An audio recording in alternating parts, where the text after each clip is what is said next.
사무엘하 19장 1절에서 8절까지의 말씀 다 찾으신 줄 알고 한 절씩 교독하도록 하겠습니다. 어떤 사람이 요압에게 아뢰되 왕이 압살롬을 위하여 울며 슬퍼하시나이다 하니 왕이 그 아들을 위하여 슬퍼한다 하니 그날의 백성들에게 들림에 그날의 승리가 모든 백성에게 슬픔이 된지라. 그날의 백성들이 싸움에 쫓겨 부끄러워 도망함같이 가만히 성읍으로 들어가니라. 왕이 그의 얼굴을 가리고 큰 소리로 부르되 내 아들 압살롬아 압살롬아 내 아들아 내 아들아 하니 요압이 집에 들어가서 왕께 말씀드리되 왕께서 오늘 왕의 생명과 왕의 자녀의 생명과 처척과 비빈들의 생명을 구원한 모든 부하들의 얼굴을 부끄럽게 하시니 이는 왕께서 미워하는 자는 사랑하시며 사랑하는 자는 미워하시고 오늘 지휘관들과 부하들을 멸시하심을 나타내심이라.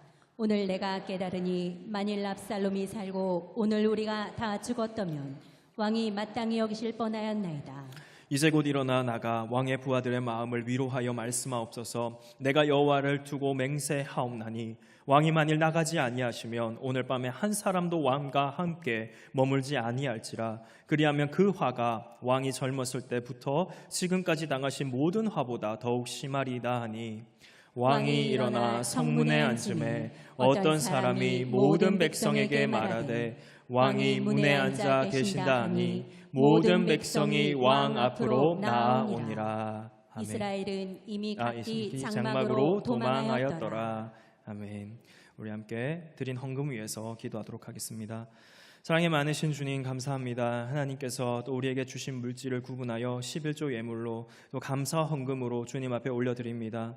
하나님께서 이 물질을 구분하여 드린 손길 기들도 하나님 앞에 온전히 드려줘서 더욱더 주님이 사용하시며 주님께서 살아계심을 경험하며 약속의 말씀과 같이 하나님께서 부어주시는 은혜의 복을 누릴 수 있도록 도와주시옵소서. 그리고 이 물질이 사용될 때 더욱더 우리 열방교회가 성숙하고 성장하여 주님의 은혜로 주님을 알고 주님을 알리는 일에 사용되게 하여 주시옵소서. 그래서 아버지 우리 교회가 의정부를 담당하며 경기도를 담당하며 열방을 향하여 달려가는 은혜가 있도록 주여 이 물질이 사용될 때 더욱 주님의 아름다운 은혜가 더해지도록 붙잡아 주시옵소서. 감사합니다. 오늘 말씀 가운데 우리 가운데 말씀하시며 살아계신 주님을 경험하기를 원하옵나니 말씀 듣고 말씀 듣는 우리 안에 더욱 성령이여 역사하여 주시옵소서. 감사하고 예수님의 이름으로 기도합니다.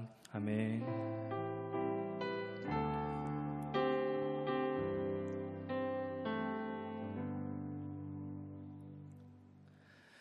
오늘 오신 함께 우리 읽었던 말씀을 가지고 붙드심의 붙잡힘으로 라는 제목으로 말씀 전하도록 하겠습니다. 우리 주님의 은혜는요 우리를 참 사랑하사 이 말씀이 참 우리가 아는 모든 말씀들에게 얼마나 우리를 향하여 이 가슴을 열어서 보여주시는 하나님의 은혜인지를 잘 보여주고 계십니다. 그래서 우리가 아는 요한복음 3장 16절도 그렇죠. 하나님이 세상을 이처럼 사랑하사 이처럼의 사랑을 받아서 우리는 자기 독생자를 아끼지 않으신 은혜의 사랑을 받았고 그 은혜의 손으로 우리를 어루만지사 성도 되게 하시며 여기까지 인도하셨습니다. 나를 이처럼 사랑하사 붙드신 주님의 손에 붙잡힌 인생, 나의 주님을 참 사랑하는 그 주님의 은혜에 기대게 하신 대로 기대어 사는 열방의 모든 성도 되시기를 간절히 소망합니다. 왜 이렇게 우리가 이 말씀을 먼저 우리는 이처럼의 사랑을 우리를 성도 되게 하신 이 사랑을 주목하며 오늘의 말씀을 시작해야 되냐면요 여전히 하나님의 은혜는 우리의 삶에 가득하며 다윗의 삶에도 가득하기 때문입니다. 그래서 사무엘하 19장 1절에서 8절까지 읽어보면 이 성경의 이야기는 그렇습니다. 다윗의 집안을 향한 하나님의 보응은 계속되고 있습니다. 하나님의 뜻이 이루어질 때까지 하나님이 말씀하신 바가 이루어질 때까지 이 보응은 계속되는데요 다윗의 집에 칼이 떠나지 않는 것 그것이 주님의 말씀대로 되어집니다. 그래서 압살롬은 은밀히 다윗이 했던 그 범죄대로 백주의 아버지의 후궁과 동침하는 일을 벌이기도 하고요 그리고 이 칼이 떠나지 않음을 자기 형제 살인으로서 그리고 오늘 본문에 나온 이 압살롬의 죽음과 요압의 이 도전까지 우리가 보게 되는 것입니다. 그래서 이 과정 가운데 하나님은 여전히 다윗은 보호하시고 압살롬에게는 화를 내리기로 하사 하나님이 은혜를 베푸시고 그를 붙잡고 계심을 계속 보여주는 장면이 나오더라는 것입니다. 그래서 우리는 사무엘하 17장 14절의 말씀을 함께 좀 읽어보도록 하겠습니다. 같이 읽습니다. 시작. 압살롬과 온 이스라엘 사람들이 이르되 아렉 사람 후세의 계략은 아히도벨의 계략보다 낫다 하니 이는 여호와께서 압살롬에게 화를 내리려 하사 아히도벨의 좋은 계략을 물리치라고 명령하셨음이더라. 이 과정에서요, 자기 말을 듣지 않는다고 아히도벨은 자기 짐을 정리하여 집에 가서 자결함으로써 그는 이 무대에서 사라져버리게 되었습니다.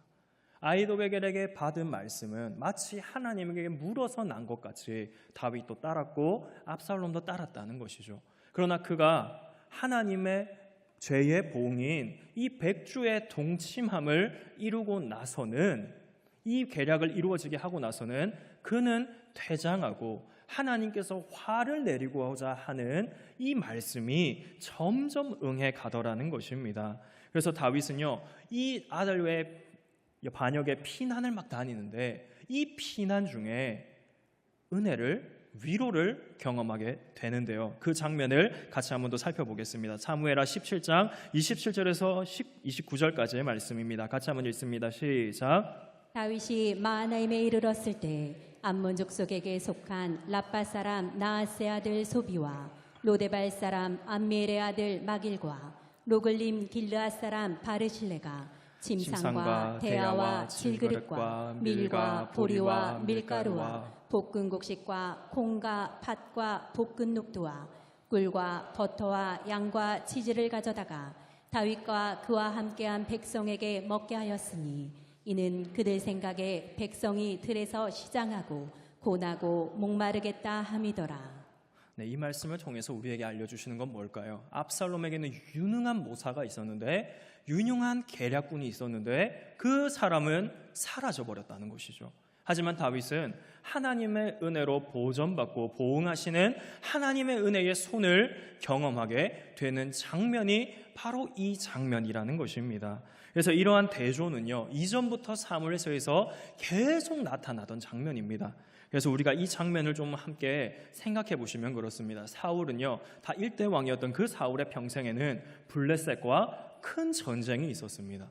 그래서 그 큰 전쟁을 날마다 해야 하니 무엇이 필요했을까요? 군인이 필요했죠. 그래서 사울의 평생을 요약하는, 어떻게 보면 요약하는 그 말씀 가운데 뭐라고 하냐면, 사울이 용맹한 자, 용감한 자를 만나면 그를 불러다가 징발하여 군인이 되게 하였다는 것이죠. 하지만 다윗에게는 나중에 어떤 게 등장하냐면요, 다윗에게는 용사들이 있었다. 다윗의 용사의 목록이 사무엘서에 등장하게 될 것입니다. 하나님께서 사랑하는 그에게는 하나님은 은혜를 베푸시지만, 하나님이 미워하는 그에게는 하나님은 은혜가 아닌 화를 베푸신다는 것을 말씀은 증거하고 있다는 것이죠. 이것은, 이러한 대조는 한나와 브닌나, 사무엘서의 시작이었던 그 여인들 관계에서도 마찬가지였습니다. 한나는 불임의 여인으로서 이스라엘의 상태를 보여주며 없습니다. 자녀가 없으니 그의 남편인 엘가나가 그녀를 사랑하여 내가 10아들보다 낫지 아니하냐 그러면서 막 정말 그 장자에게 주는 것과 같은 음식들을 막 주는 겁니다. 막 두목을 주는 겁니다. 그러면 이 두목을 받을 때마다 한나의 마음은 어떨까요? 나는 아들이 없다는 겁니다. 하지만 브닌나는 그러한 한나를 업신여기고 괴롭혔다는 거죠. 그 괴롭힘에 결국 한나가 주님을 의지하기로 하고 기도하여 서원하였을 때 주님은 그녀에게 아들 사무엘을 주셨습니다. 그리고 그 아들 사무엘을 다시 주님 앞에 돌려드리고 났더니 하나님은 한나에게 세 아들과 두 딸을 주셨다는 거죠. 그래서 한나의 노래는 이 사실을 노래합니다. 하나님께서 이 대조를 이루게 하심을 노래하고 있는데요. 사무엘상 2절에서 2장 5절입니다. 같이 한번 읽겠습니다. 시작. 풍족하던 자들은 양식을 위하여 품을 팔고 줄이던 자들은 다시 줄이지 아니하도다. 전에 임신하지 못하던 자는 7을 낳았고 많은 자녀를 둔 자는 쇠약하도다. 사무엘서는요, 이 대조가 계속됩니다.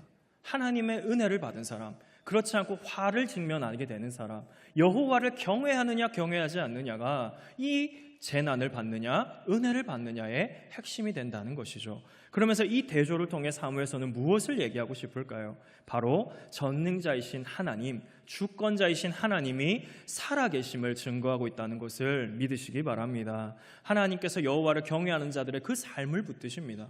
그 삶을 붙드사 그가 쓰러지지 않도록, 그가 없어지지 않도록 하나님은 붙드사 상상하지 못한 방법으로 은혜를 베푸신다는 거죠. 그래서 그 은혜의 돌보심을 더하여 은혜를 누리게 되는 다윗이라면 그의 아들 압살롬은 화를 당함을 점점 보여주고 계시다는 겁니다. 그래서 그의 죄의 보험 가운데 그는 쫓겨다닙니다. 아들에게 쫓겨다니니 얼마나 비참할까요? 하지만 그 가운데 우리에게는 보여주시는 장면은 그는 하나님의 은혜로 보호하심을 계속 보여준다는 것입니다. 이와 같은 대조는 또 있습니다. 사무엘상 16장 13절에서 14절의 말씀입니다. 같이 한번 읽습니다. 시작. 사무엘이 기름 뿔병을 가져다가 그의 형제 중에서 그에게 부었더니 이날 이후로 다윗이 여호와의 영에게 크게 감동되니라. 사무엘이 떠나서 라마로 가니라. 여호와의 영이 사울에게서 떠나고 여호와께서 부리시는 악령이 그를 번뇌하게 한지라. 이 장면이 사실 우리가 너무 잘 아는 장면입니다. 이새를 청하고 그리고 다윗을 찾아내는 장면인데요.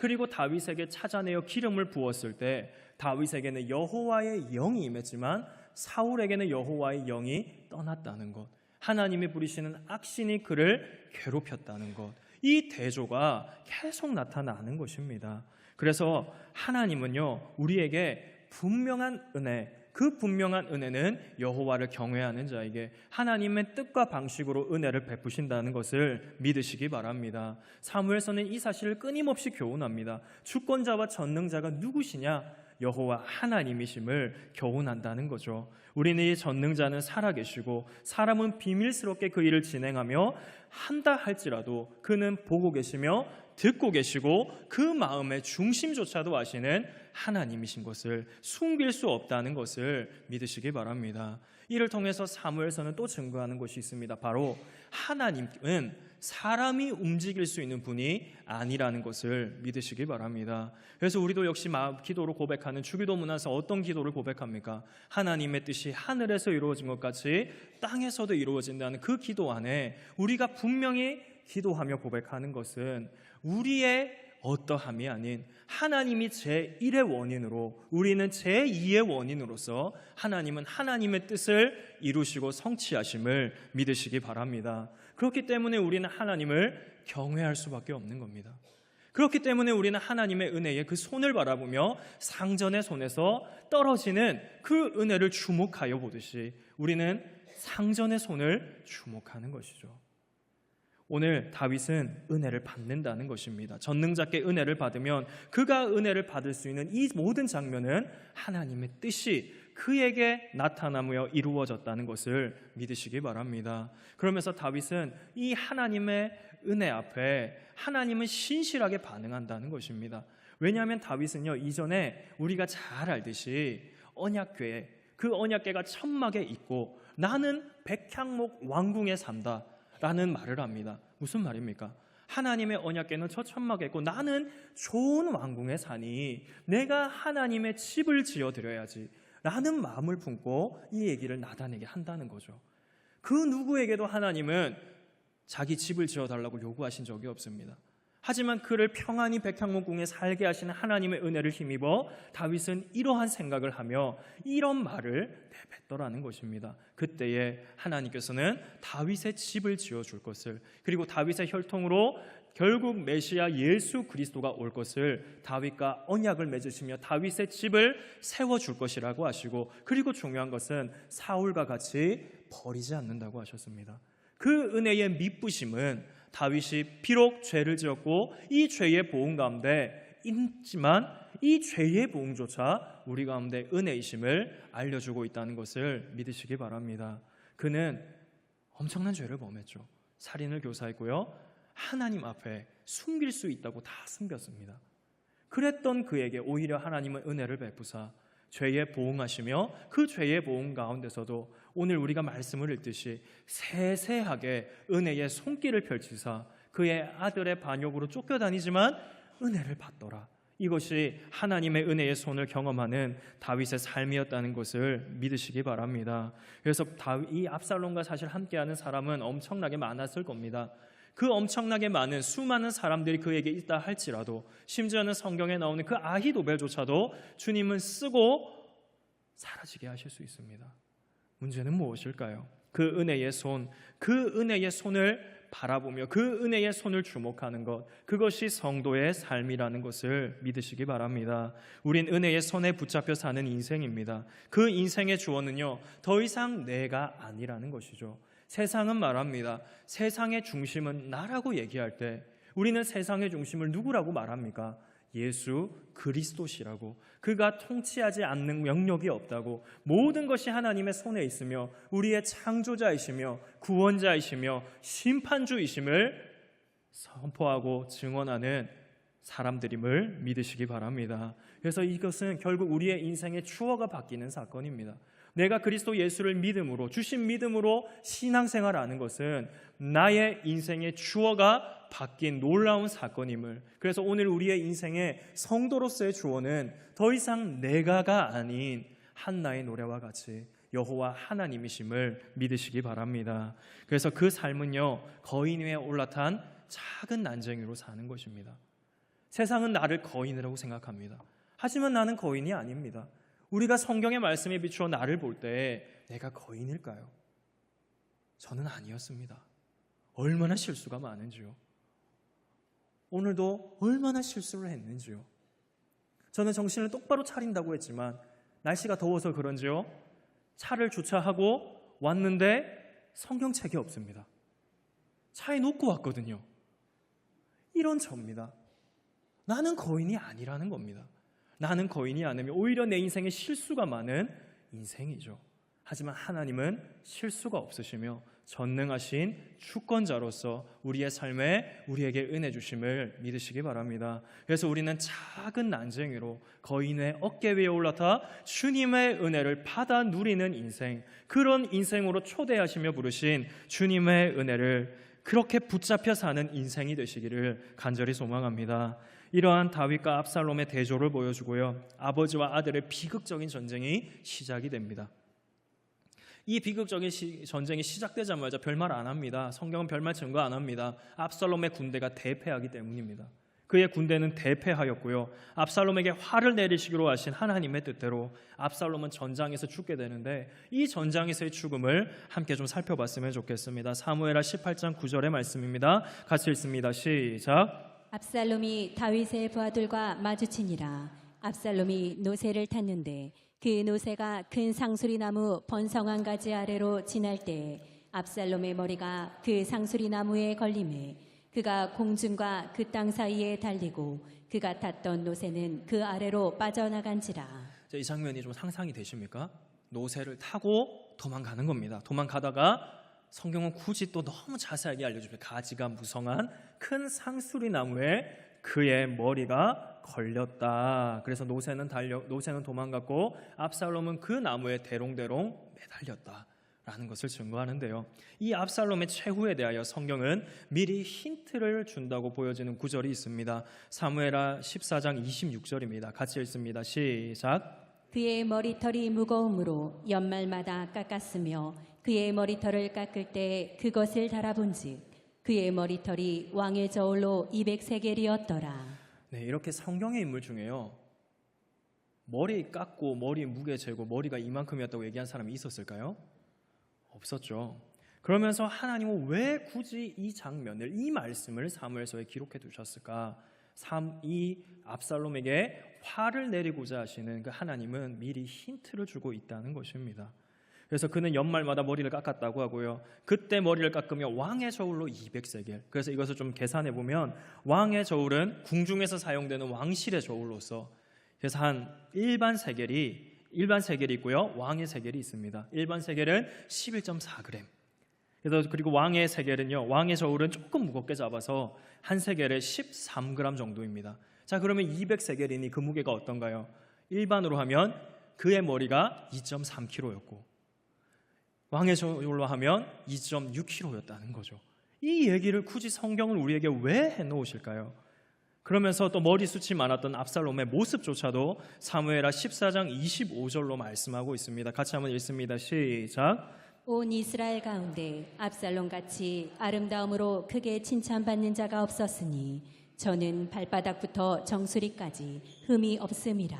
자, 다윗의 잘생긴 아들, 잘생겼으며 심지어는 머리숱도 많은 아들, 이 머리숱도 많음을 알려주신 주님은 오늘 우리가 이 말씀에 도달했을 때, 오늘 우리가 말씀을 통해 본 18장 9절에 도달했을 때 우리에게 그의 머리가 걸리고 그것이 그가 대롱대롱 매달림으로써 하나님은 그에게 내리고자 하는 화를 성취할 것임을 보여주는 말씀으로, 주님의 뜻을 더욱더 분명히 드러내는 말씀으로 미리 압살롬에 대하여 힌트를 주고 있다는 것입니다.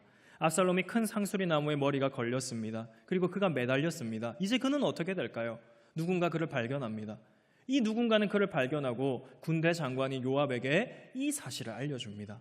그러니까 요압은 왜 당장 그를 죽이지 않았냐고, 죽였다면 내가 너에게 상금과 띠, 훈장 같은 것을 줄 수도 있었는데 왜 그를 살려두었냐고 하면서 그에게 반문을 합니다.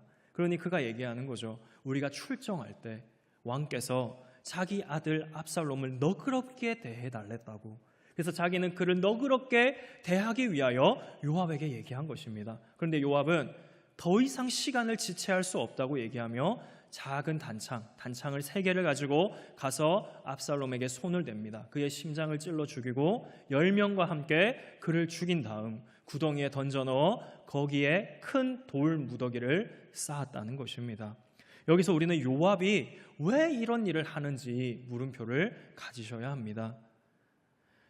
왜 요압이 이런 일을 했을까요? 왜 요압이 이런 일을 했는지 계속해서 물음표를 가지고 더 얘기를 들어보면 그렇습니다. 다윗은 전쟁에서 승리했다는 소식을 듣게 됩니다. 이제 그리고 그가 알고 싶은 소식은요, 그의 아들 압살롬이 살았는지 죽었는지입니다. 너그럽게 대해달라고 했으니 정말 너그럽게 대했는지를 알고 싶은 거죠. 하지만 그 결국은 죽었다는 것이죠. 그가 죽음으로 말미암아 다윗은 마음이 심히 아파 울었다고 기록되어 있습니다. 저도 이 말씀을 묵상하며 이 말씀을 준비하며 이 장면이요, 얼마나 마음이 아팠는지 모릅니다. 왜 마음이 아팠냐면 이 장면은, 압살롬의 죽음은 다윗의 죄로 말미암음이었기 때문입니다. 이 죄로 말미암아 그의 가정에 칼이 떠나지 않고 하나님의 뜻대로 죄의 보응이 이루어지며 그 보응의 결과로 자기 아들 압살롬이 죽게 된 것, 암논의 살해 장면에서 그는 화를 내고 매우 화를 내며 오히려 암논이 다말을 범했을 때 화를 내야 했던 아버지였죠. 그러나 너무 무책임하며 아무것도 하지 못한 그 아버지의 모습이 결국 압살롬으로 하여금 반역을 일으키게 한 거 아닙니까? 그러니 이 장면은요, 이 다윗에게는 죄로 말미암은, 자신의 죄로 말미암아 자기 아들이 죽은 너무나 가슴이 아픈 장면입니다. 그래서 이 가슴 아픔으로 다윗은 울죠. 마음이 심히 아픕니다. 그래서 이날에 승리를 했지만 모든 백성들은 마치 패잔병과 같이 성 안으로 들어왔다고 하는데요. 이러한 모습, 다윗이 울고 있음을 또 누군가 요압에게 알려줍니다. 그런데 요압의 장면이 재밌습니다. 왜 우리가 요압을 주목해야 되냐면요, 이 요압이 다윗에게 가서 항의합니다. 이 항의와 함께 무엇을 하냐면요, 협박을 겸하여 합니다. 왕이 죽어야 할 자를 사랑하고 우리를 미워한다. 그래서 우리가 죽었다며 왕이 좋게 여겼을 것입니다. 우리가 왕의 처척과 자녀들을 위하여 싸웠는데 왕은 오히려 압살롬을 위하여 슬퍼하시니, 만약 오늘 왕이 우리를, 백성들을 위로하지 않는다면 왕의 젊은 시절에 겪었던 그 어떤 환난보다 더 심한 환난을 겪게 될 것이라는 얘기를 하면서 아버지가 슬퍼하며 울고 있을 이 시간을 빼앗는다는 거죠. 그리고 이 말을 듣고 다윗은 나가서 성문에 앉아 백성과 얘기하며 백성을 위로하기 시작할 것입니다. 왜 이 장면을 통하여 요압을 보셔야 하냐면, 이 요압은요, 다윗에게 이제는 엄청난 영향력을 행사하고 있는 거 아닙니까? 이 영향력을 행사하게 된 이유가 뭘까요? 바로 다윗이 이 요압을 죄로 말미암아 분별력 없이 사용하였기 때문입니다. 우리아의 죽음에서, 우리아의 살인을 교사할 때 그가 우리아의 손에 편지를 보냅니다. 그리고 전달했던 사람이 누굴까요? 요압이었습니다. 가장 치열한 전쟁터에 우리아를 앞세워 죽게 하라는 명령을 받은 사람, 요압이었습니다. 그 요압의 영향력은요, 이 범죄 이후로 점점 커져가는 겁니다. 압살롬이 암논을 죽인 다음 압살롬은 그의 외할아버지에게로 도망을 갔습니다. 그 외할아버지에게로 도망을 간 그 압살롬을요, 다윗은 그리워합니다. 사실 그와 압살롬을 그리워할 때 그 부자 사이가 하나님의 은혜로 회복되기를 놔뒀어야 되는데 요압이 끼어드는 거 아닙니까? 그래서 드고아의 지혜로운 여인 한 사람을 데리고 그 입에 말을 넣어주며 결국 압살롬을 데려옵니다. 그리고 압살롬은 그 아버지에 대한 반역의 마음을 가지고 이스라엘에 돌아와서 결국 아버지에게 반역을 일으키고 이와 같은 비극을 일으키는 것이죠. 그리고 이 비극의 결국은 그를 데려올 수 있게 했던 요압이 창을 찔러 죽여버리는 것까지, 이렇게 요압은 다윗의 범죄함을 통하여 영향력을 행사하고 있다는 것이죠. 그래서 오늘 우리는 이 말씀을 통하여 분명하게도 다윗이 패배하고 있음을, 패배감을 느끼고 있음을 보셔야 한다는 것입니다. 그에게 바른 말을 한 것 같지만 그의 바른 말은 오히려 항의와 동시에 그를 향한 협박과 같은 것입니다. 그래서 이제는 이런 요압을 제재하기 위해서 요압을 군대의 사령관에서 다른 사람으로, 아마사라는 사람으로 교체하기도 합니다. 하지만 요압이 여기에 앙심을 품고 나중에 세바라는 사람이 반역을 일으켰을 때 이 아마사를 죽이기까지 합니다. 결국 다윗이 범죄함으로 분별력 없이 요압을 사용하며 그를 사용할 때 요압은 커진 영향력을 가지고 다윗의 죄의 결과로서 그는 결국 압살롬을 죽이며 왕을 향하여 항의하며 협박하는 지경까지, 다윗이 패배하는 장면까지 이르게 된다는 것이죠. 다윗은 이 커진 죄의 영향력으로 요압까지 감내하여야 하는 비극에 빠져 있는 것입니다. 다윗의 삶에 함께 하시는 주님은, 우리 하나님은 그 하나님의 은혜의 손을 통하여 다윗에게 자비를 베푸심을 우리는 볼 수 있습니다. 그러므로 죽지 않도록 자비와 은혜를 베푸셨다는 것을 믿으시기 바랍니다. 그는 죽지 않습니다. 하지만 그에 대한 죄의 보응은요, 그가 만들어낸 죄의 연쇄는요, 끊임없이 일어나며 그를 옥죄어 오고 있는 슬픔으로 다가온다는 것입니다. 이것까지 감내해야 한다는 거죠. 이처럼 죄의 결과는요, 사망이며 죄에는 보응이 있다는 것을 믿으시기 바랍니다. 이 죄의 보응은 얼마나 무서운지 모릅니다. 그렇기에 성도는 죄 짓지 않아야 함을 믿으시기 바랍니다. 첫 번째는 죄 짓지 않는 것입니다. 사무엘서는 그 시작이 한나를 통해 기적의 이야기로 시작했다면 이제 후반부는요, 이 다윗에게 일어난 무서운 죄의 보응으로 하나님의 살아계심과 그 하나님께서 오히려 은혜를 통하여 다윗을 붙잡고 있지만 그를 향한 죄의 보응이 하나하나 이루게 하시는 하나님이심을 보여주고 계심으로써 우리는 오히려 은혜를 발견하지만 동시에 씁쓸함과 무서움도, 죄의 무서움도 발견할 수 있으시기를 간절히 소망합니다. 그러나 이 모든 과정과 상황에 하나님께서 계심을 말씀은 증거하고 있다는 거죠. 그래서 오히려 보응조차 은혜라는 것을 알려주신다는 것, 그것을 우리는 잊으시면 안 됩니다. 다윗을 붙잡고 계신 주님의 은혜를 통하여 우리에게 경고와 은혜를 오늘 말씀을 통해 허락하셨음을, 계시하셨음을 믿으시기 바랍니다. 그래서 성도는 첫 번째로 죄 짓지 않기를, 우리는 죄가 무엇인지를 분별할 수 있습니다. 이전에는 그렇지 못했지만 주신 믿음으로 지식에까지 거듭났기에 우리는 죄가 무엇인지를 알죠. 하나님의 말씀에 불순종함이 죄인 것을 알기에 더 이상 우리는 이 죄를 범하지 않도록 하나님의 말씀 앞에 살아내도록 하나님의 불꽃과 같은 눈동자를 의식하며 붙잡아 주시는 은혜의 손으로 말미암아 살아가는 은혜가 있으시기를 간절히 소망합니다. 믿음을 주신 주님을 믿고 사는 것이, 주님을 바라보는, 의식하고 의지하는 삶, 은혜의 손을 의지하는 것이 믿음의 삶임을 기억하시기 바랍니다. 요셉은 보디발의 아내에게 뭐라고 했습니까?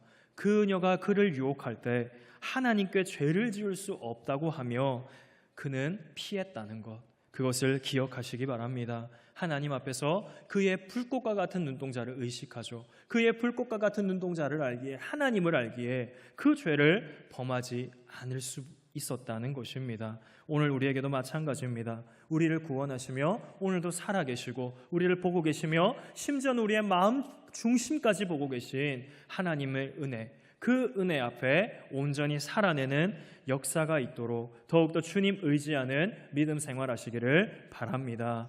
우리의 신앙생활은 어떻게 시작되었습니까? 우리의 신앙생활은 우리가 시작한 것이 아니죠. 성도님들이 하나님을 찾아내셨습니까? 우리가 하나님을 찾아내지 않았습니다. 하나님을 찾아낸 사람은 아무도 없습니다. 오히려 하나님께서 어두움 가운데 있던 우리를 찾아오사 빛을 비추시고 은혜로 우리를 살려주셨음을, 그래서 우리는 주신 믿음으로 말미암아 우리 주 예수 그리스도를 알고 그를 믿음으로 구원받으며 의롭다 하심을 얻고 자녀됨에 천국에 이르는 은혜를 받아 누리셨다는 것을 믿으시기 바랍니다. 주님께서 나를 붙잡으셨기에, 믿음을 주셨기에 신앙생활을 시작할 수 있었습니다. 그렇다면 그래서 우리의 믿음 생활은 나로부터 시작되지 않았기에 나를 믿지 않는 것이라는 거죠. 그래서 요셉은 보디발의 아내의 유혹에서 하나님 앞에서 그럴 수 없다고 했던 것, 그래서 도망갔던 것 아니었겠습니까? 우리는 육신을 가진 존재입니다. 이 육신을 가진 존재의 특징은요, 육신으로는 죄를, 마음으로는 하나님의 법을 따라 살고자 합니다. 이 싸움을 하는 겁니다. 우리는 이 싸움에서 다윗은 육신을 따름으로 죄를 범했다는 것이죠. 밧세바와 동침하여 임신한 사실을 숨기기 위하여 우리아를 죽이고 결국 나단으로 하여금 책망을 받게 되는 그러한 장면으로부터 현재에 이르는, 오늘의 말씀에 이르는 장면까지 얼마나 비참한지요. 그런데 우리는 오늘 사무엘하 12장 8절의 말씀을 좀 읽으면서 하나님은 어떤 분이신지를 다시 한번 기억하시면 좋겠습니다. 사무엘하 12장 8절의 말씀입니다. 같이 읽습니다. 시작. 네, 같이 읽습니다. 시작. 내 주인의 집을 내게 주고 내 주인의 아내들을 내 품에 두고 이스라엘과 유다 족속을 내게 맡겼느니라. 만일 그것이 부족하였을 것 같으면 내가 내게 이것저것을 더 주었으리라. 우리는 이 장면에서 하나님의 어떠하심을 발견합니다. 그는 전능자와 주권자로서 다윗이 필요하면 더 주실 수 있는 분이라는 거죠. 그에게 부족했다면 더 주실 수 있는 분, 그가 다윗을 붙잡으셨다는 거죠. 그를 왕으로도 만드실 수 있는 분, 그에게 부족한 것을 주실 수도 있는 분, 그 주님이 말씀하고 계십니다. 그를 붙잡은 전능자, 주권자이신 주님, 그 주님께서 우리에게 동일하게 우리의 하나님 되어주기 위하여 그는 죽으시기까지 우리를 위하여 피 흘리시고 찢으시며 사랑하셨다는 것을 믿으시기 바랍니다. 그 전능하심으로 우리의 허물과 죄를 위하여 죽기까지 사랑하심으로 나를 붙드신 하나님이심을 믿으시기 바랍니다.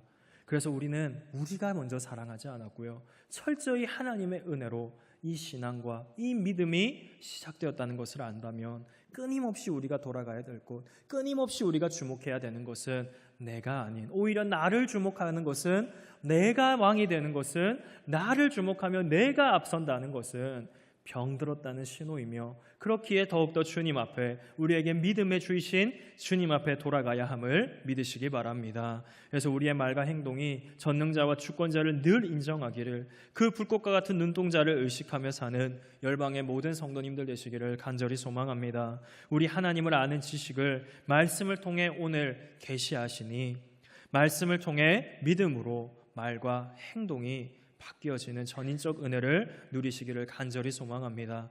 그렇지 않으면 우리는 다윗과 같이 분별력 없이 삶으로 죄의 영향력으로, 이 죄의 영향력이라고 볼 수 있는 요압의 영향력을 키울 수밖에 없다는 것입니다. 요압의 영향력이 커지지 않게 하기 위하여 우리의 말과 행동, 우리의 전인적인 삶이 성령의 인도하심 받기를 소망하시는 열방의 성도님 되시기를 간절히 소망합니다. 다윗의 죄로 말미암은 보응이 우리에게 무섭게 다가오신다면 성도로서 우리는 죄 짓지 않도록 해야 할 것입니다. 그런데 그 방법은요, 성경이 참 감사하게도 그 방법은 우리가 강해지는 것이 아니었습니다. 주님은 우리에게 주님 의지하라고 말씀하십니다. 함께 시편 147편 10절에서 11절까지의 말씀을 읽도록 하겠습니다. 시작. 여호와는 말에 힘이 세다 하여 기뻐하지 아니하시며 사람의 다리가 억세다 하여 기뻐하지 아니하시고, 여호와는 자기를 경외하는 자들과 그의 인자하심을 바라는 자들을 기뻐하시는도다. 그리고 우리의 연약함을 성령은 도우신다고 합니다. 로마서 8장 26절입니다. 같이 읽습니다. 시작. 이와 같이 성령도 우리의 연약함을 도우시나니 우리는 마땅히 기도할 바를 알지 못하나 오직 성령이 말할 수 없는 탄식으로 우리를 위하여 친히 간구하시느니라. 이처럼 주님은 우리가 죄짓지 않도록 은혜 주시며 오늘도 은혜로 우리를 붙잡고 계심을, 인도하심을 믿으시기 바랍니다. 그래서 우리는 이 은혜 앞에 피하 식별을 잘 해야 될 것입니다. 우리의 원수는, 우리의 싸움의 대상은, 우리가 싸우고 나가야 할 것은 우리 옆에 있는 같은 성도가 아니며 우리의 가족이 아니라는 거죠. 그래서 우리는 에베소서 6장 12절의 말씀을 읽어봐야겠습니다. 같이 읽습니다. 시작. 우리의 씨름은 혈과 육을 상대하는 것이 아니요 통치자들과 권세들과 이 어둠의 세상 주관자들과 하늘에 있는 악의 영들을 상대함이라. 그래서 바울은 이 말씀을 통해서 성령의 전신갑주 있기를 말했다는 거죠. 성령의 전신갑주가 있다면 그 무기가 있었습니다. 그 무기는 바로 성령의 검이라고 되어 있고 그것은 하나님의 말씀이었습니다. 그렇게 우리의 무기이며 믿음의 기본으로 돌아가는 열방의 성도님 되시기를 간절히 소망합니다. 종교개혁의 구호는요, 아드 폰테스였습니다. 다시 원전으로 돌아가자. 원전으로 돌아가자. 로마 교회가 만들어 놓은 이상한 허무맹랑한 교리 말고 다시 성경으로 돌아가서 성경이 증거하는 오직 그리스도 예수로 말미암아 그를 믿음으로 구원받음을 성경이 계시하시는 대로 믿자는 거죠.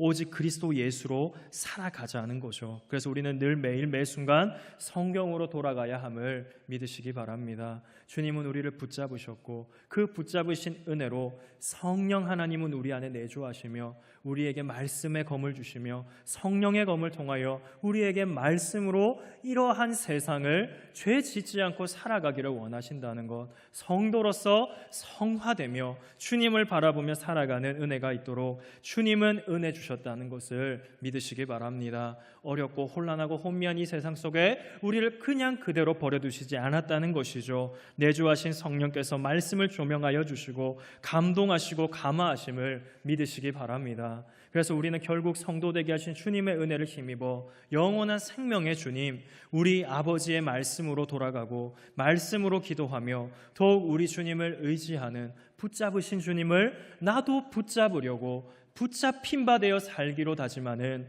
열방의 모든 성도님들 되시기를 간절히 소망합니다. 이렇게 살 때 우리는 죄의 영향력을 키우지 않으며 주님의 은혜를 나타내는 성도 될 줄 믿습니다.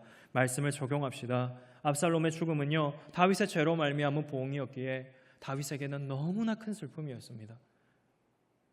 저도 얼마나 이 마음이 먹먹했는지 모릅니다.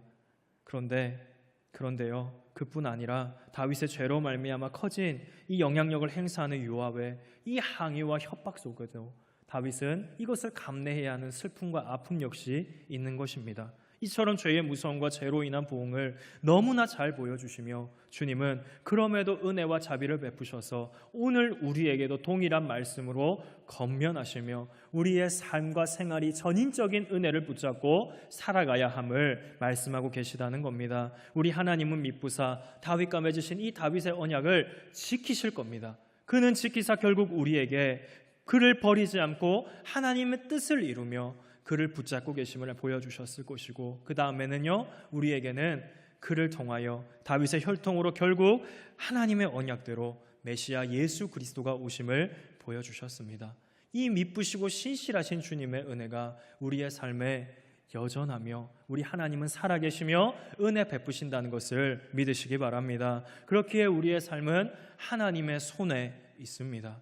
그래서 모든 성도님들 하나님의 손에 있음을, 하나님의 손 안에서 삶을, 그의 은혜 아래 삶을 기뻐하시는 모든 열방의 성도님 되시기를 간절히 소망합니다. 우리는 즐거워해야 합니다. 그의 은혜 아래 살기를. 내가 앞서는 것을 즐거워하지 않는, 내가 앞선다면 이상하게 생각하며 주님의 말씀이 아니고는 움직이지 않는 은혜가 있기를 나를 가장 잘 아시며 은혜 베푸시는 주님의 손은 우리가 죄 가운데 있을 때도 죄로부터 돌이키게 하시고 내버려 두지 않으실 겁니다. 그의 자녀로서 사랑하시기 때문에 그는 끝까지 사랑하사 더욱더 우리에게 은혜 주시며 우리의 삶을 붙잡고 가신다는 것이죠. 그 그 은혜로 나의 전적인 삶을 오늘도 주장하시는 주님의 은혜에 손에 붙잡혀 사는 우리 열방의 모든 성도님 되시기를 간절히 소망합니다. 그리고 나도 그 붙드심에 살아가기를 원합니다. 그 붙드심이 어떠함을 우리는 이미 경험했습니다. 십자가죠.